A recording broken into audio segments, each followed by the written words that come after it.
So we are given this question where we have an integer array and we have two integers L and R. And our goal is to find the minimum sum of a subarray whose size is between L and R and its sum must be greater than 0. And if no such subarray exists, we need to return -1. So what we can do is we can use the brute force way of selecting the starting elements of each subarray, and then we can grow the subarray by 1, including every element that comes next to it. And once the size of the subarray is within our range, we can check whether all the conditions are satisfied or not, and if yes, then we will select the minimum of all those values.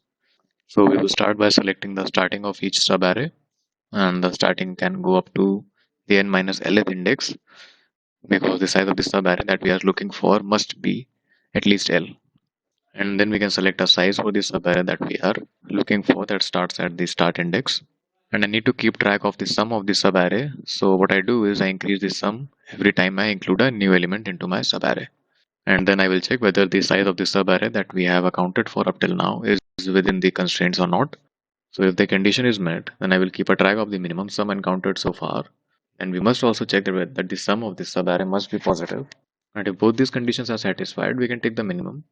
And while returning, I can see whether I found such a subarray or not. And if the answer value is the same that I used initially, then that means I did not find a value, so it will be -1. Otherwise, we can return the answer as it is. And we must also take care of the fact that the element that we are including must exist in the array. So, and now if we run, so thanks for watching, and I will see you in the next video.